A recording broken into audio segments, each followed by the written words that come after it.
नमस्कार, जय हिंद। आप सभी का स्वागत है। वर्ल्ड इकोनॉमी टॉटर कर रही है, शैटर कर रही है और हमें समझना होगा कि आखिर कितने लंबे समय के लिए हम इस फेज से गुजर सकते हैं। इस पूरी वीडियो को देखिएगा और देखने में आपको समझ में आएगा कि वाकई में कौन सा ऐसा देश है जिसके काफी पॉजिटिव अभी भी इकोनॉमी दिख रही है और ऐसे कौन से देश हैं जो कि बिल्कुल कगार पे खड़े हैं फेल होने के, जहां के बैंक्स फेल हो रहे हैं। आइए चर्चा करते हैं। चर्चा करते से पहले आपको इन डॉक्टर साहब के बारे में बता दें जिनका नाम है डॉक्टर डूम। हालांकि इनका नाम डॉक्टर डूम नहीं है, ये नाम इनको दिया गया है। ये तो इकोनॉमिस्ट हैं, Nouriel Roubini, who is nicknamed as Doctor Doom, क्योंकि 2008 का जो सब प्राइम क्राइसिस था, जो यूएस के मार्केट को बुरी तरह तबाह कर दिया और उसका इकोनॉमिक रिपरकशन पूरी दुनिया में देखने को मिला था, इन्होंने 2006-7 में ही प्रिडिक्शन कर दी थी कि 2008 में ये रिसेशन और ये फेल होगा मार्केट। और तभी से लोग इनकी बातों को बहुत गौर से भी सुनने लगे हैं, क्योंकि इन्होंने एग्जैक्ट बताया था कि 2008 का क्रैश होने वाला है। इनका फिर से प्रिडिक्शन आ रहा है और इस प्रिडिक्शन में इन्होंने 2023 को चुना है। इनके हिसाब से 2023 में फिर से वही मुसीबत आने की संभावना है और चीजें चालू हो चुकी हैं। 3 बड़े मुद्दों पे इन्होंने बोला कि ये इकोनॉमी 2023 की बिल्कुल बर्बाद हो सकती है और इसका जो दायित्व है वो यूएस के ऊपर है और यूरोप के ऊपर है। यूएस चाह के भी इस गिरावट को संभाल नहीं पाएगा। 3 मुद्दे हैं। पहला है रिसेशनरी ट्रेंड। जो रिसेशन आ चुका है, लगभग पिछले 1 साल से आप फील कर रहे होंगे, 2023 में इस रिसेशन का जो भी इफेक्ट है हर कंट्री में देखने को मिलेगा। दूसरा, डेट क्राइसिस, जो कि यूएस और यूरोप को इनगल्फ कर रहा है। जी हां, डेट क्राइसिस के चक्कर में यूएस के बैंक्स फेल होते जा रहे हैं और उन पे प्रेशर बढ़ता जा रहा है। यही सेम कहानी है यूरोप की भी। जो सबसे सेफ डेस्टिनेशन माने जाते थे, जैसे स्विस बैंक या स्विट्जरलैंड तक, वहां पे भी डेट क्राइसिस की आगाज हो चुकी है, वहां पे वो भी परेशान है। और तीसरा है स्टैगफ्लेशन। इन ट्रायो ने इस 2023 के नाम लिखा है बर्बादी इकोनॉमी की।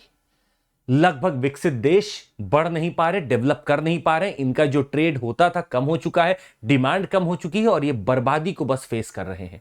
हालांकि ये बहुत उजागर होकर नहीं बताते हैं, but if you see the trends and the figures, they are troubled. खैर, इसके बीच में हमें एक वर्ड समझ लेना चाहिए, स्टैगफ्लेशन का। स्टैगफ्लेशन के पैमाने बहुत सारे हो सकते हैं, पर स्टैगफ्लेशन का एक बहुत अच्छा पैमाना है समझने का कि आपका इन्फ्लेशन मौजूद है और रेट ऑफ अनएम्प्लॉयमेंट बहुत हाई है। आपकी जीडीपी ग्रो नहीं कर रही, तो मतलब स्टैगफ्लेशन, कहीं ना कहीं इन्फ्लेशन है, जीडीपी ग्रो कर नहीं रही है, प्लस अनएम्प्लॉयमेंट का रेट आपका बहुत हाई है, मतलब इंप्लॉयमेंट जनरेट नहीं हो पा रहा है। ऐसी कंडीशन में ना निवेशक अपना पैसा डालते हैं किसी मार्केट में और लोगों के पास पैसा होता भी नहीं कि वो डिमांड जनरेट कर पाए, तो जीडीपी भी नहीं बढ़ती। जीडीपी नहीं बढ़ रही है, अनएम्प्लॉयमेंट बढ़ता जा रहा है, इन्फ्लेशन भी बढ़ता जा रहा है। इसी साइकिल में फंस जाती है पूरी इकोनॉमी और इसमें बहुत समय लग सकता है निकलने में। डॉक्टर डूम ने 2008 के बारे में बताया तो बहुत पहले था, परंतु उन्होंने यह भी कहा था कि हो सकता है 2-3 साल में हम इससे उभर आएंगे और 2011-12 तक वापस से बूम आया मार्केट में। पर अभी की जो बात है वो बड़ी चिंताजनक है। इनका कहना है कि जो 2023 का रिसेशन है, इससे निकलने में 1 दशक लग सकता है, 1 डिकेड लग सकता है, क्योंकि ये जो चीजें हैं ये लगभग हर किसी के पैसे को सोख लेंगी, एब्जॉर्ब कर लेंगी और जीडीपी नहीं बढ़ेगा, ग्रोथ नहीं होगा, एसेट्स की वैल्यू डिटेरियोरेट होती रहेंगी। चिंताजनक बात है कि हमारे लगभग 10 साल के एफर्ट के बाद में भी इनका मानना है कि रिसेशनरी ट्रेंड और ये जो मार्केट फेल होने वाला है ये शायद बढ़ नहीं पाए। इनका यह मानना है कि स्टॉक और बॉन्ड में जो भी पैसे लगाए हुए हैं वो लगभग अब गिर रहे हैं और बुरी तरह गिर रहे हैं और आने वाले कुछ समय तक गिरते रहेंगे। इनका यह दावा है, we are not sure what is going to happen, पर इनका दावा है कि स्टॉक और बॉन्ड मार्केट बुरी तरह फेल होगा और अगले कुछ सालों के लिए मार्केट गिरता रहेगा। हालांकि पिछले हम लोग 3-4 महीनों से तो देख ही रहे हैं कि स्टॉक मार्केट बिल्कुल क्रैश की तरफ ही है, परंतु इनका कहना है कि इसको उभरने में भी कुछ 1 दशक लग सकता है। स्टॉक और बॉन्ड मार्केट में हो सकता है काफी अच्छा खासा पैसा लगा हो, परंतु लोग फिजिकल एसेट्स भी बाय करते हैं।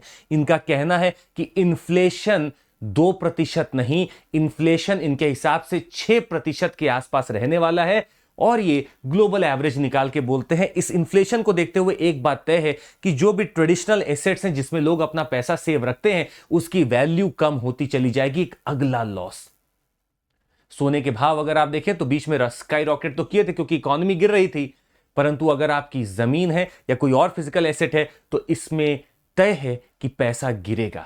और गिरने का यह मतलब नहीं कि उसके बेस वैल्यू से कम हो जाए, मतलब जिस हिसाब से आप देख रहे थे कि मेरा वैल्यू बढ़े वो नहीं बढ़ेगा। इन्होंने चेतावनी दी है इस दशक के लिए, 2023 से लेकर 2030 तक के लिए काफी मुसीबत इन्होंने बताई है।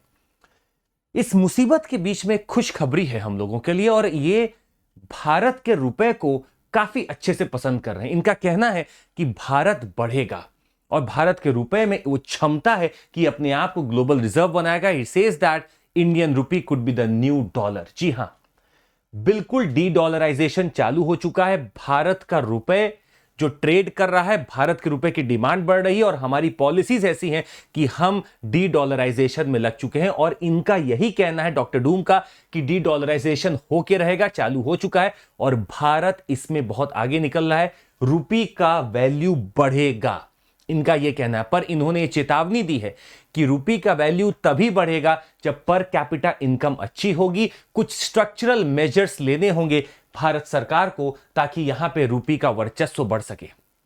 इनका मानना है कि रुपी वाकई में ट्रेड चालू कर चुका है, साउथ साउथ ट्रेड हो रहा है। और साउथ साउथ ग्लोबल कोऑपरेशन को देखा जाए तो रुपए में लगभग ट्रेड ईरान से अगर आप देखें, ऑस्ट्रेलिया से बात हो रही है, रशिया से बात हो रही है। अगर आप रुपए में ट्रेड कर रहे हैं तो वाकई में रुपी का वैल्यू बढ़ सकता है, जिसमें ट्रेड हो सकता है, मींस ऑफ पेमेंट हो सकता है। आप देख सकते हैं इसका डिमांड बढ़ेगा तो इसको वैल्यू बढ़ेगी। ये रिजर्व करेंसी के तौर पे यूज हो सकता है, यूनिट ऑफ अकाउंट हो सकता है और एक खुद की स्टोर वैल्यू ये बना सकता है।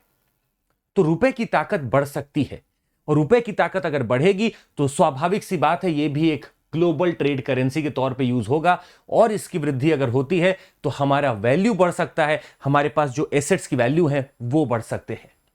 खैर, आपको यह भी बता दें कि डॉक्टर डूम साहब ने बताया कि ग्रोथ रेट भारत की लगभग 7% के आसपास हो सकती है। और यह 2023 की खबर है कि 7% के आसपास हो सकती है, परंतु अगर भारत चाहे तो यह 8% भी कर सकता है, 9% भी कर सकता है, अगर वो स्ट्रक्चरल चेंजेस लेके आए तो।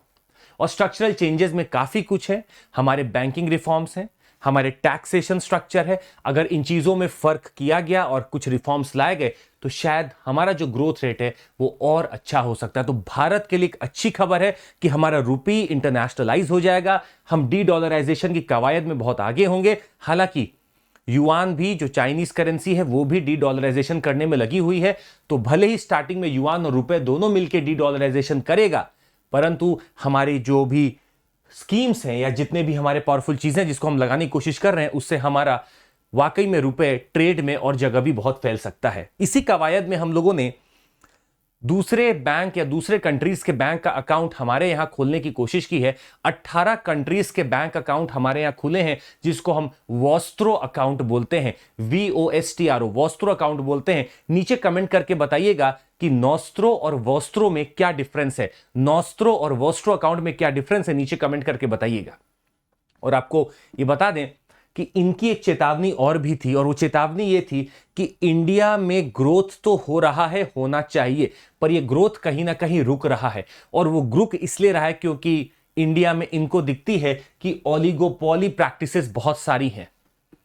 अब ओलिगोपॉली मतलब समझिएगा कि हमारे यहां इनका मानना है कि कंपटीशन कम है। जो बड़े बड़े बिजनेस है वो एक या दो हैं और वही आपस में ही बस कंपटीशन करते रहते हैं। जब तक भारत में एफिशिएंसी कंपटीशन नहीं बढ़ेगा तब तक भारत का जो असली पोटेंशियल है वो सामने नहीं आएगा। सरकार को चाहिए कि वो और कंपनीज को भी बढ़ावा दें। सिर्फ एक दो कंपनी के लिए नहीं बना है हमारा बिजनेस और हमारा रिसोर्स, बाकी कंपनीज को भी अगर बढ़ावा मिलेगा वो भी आगे आएंगी, कंपटीशन बढ़ेगा, तो ओलिगो प्रैक्टिस जो कम है वो कम होगी। प्लस अगर ये कम होती है तो शायद हमारी इकोनॉमी में और बूस्ट आ सकता है और पर्सनल इनकम बढ़ सकती है लोगों की, और हम वाकई में वो जो डेवलप्ड स्टेटस ढूंढने की कोशिश कर रहे हैं हम बन सकते हैं। तो ये कुछ चेतावनी के साथ, कुछ शायद एक कॉशियस नेचर के साथ इन्होंने हमें चेतावनी दी है, परंतु 2023 की इकोनॉमी इनके हिसाब से पूरी तरह बर्बाद होने वाली है। हमें सतर्क रहना होगा, IMF को सतर्क रहना होगा, वर्ल्ड बैंक को सतर्क रहना होगा, और हर उस एजेंसी को इस समय अपने हिसाब से वर्क करना पड़ेगा ताकि ऐसा अगर कोई रिसेशनरी ट्रेंड दिख रहा हो तो हम उसके लिए पहले से ही सतर्क हो सके। और भारत बिल्कुल तत्पर है, इसीलिए पिछले बार भी हम सतर्क थे, 2008 के क्राइसिस में भी, और 2023 में भी हम स्ट्रांग हैं। आज के लिए बस इतना ही। नीचे कमेंट करके जरा बताइएगा कि बेसल नॉर्म्स भारत में कब अप्लाई किए गए हैं, लेटेस्ट वाले, और वो कौन से हैं। बेसल नॉर्म्स भारत में कौन से अप्लाई किए गए हैं और वो कब से अप्लाई किए गए हैं, नीचे कमेंट करके जरूर बताइएगा। आप सभी का धन्यवाद। Thank you so much. Take care. जय हिंद।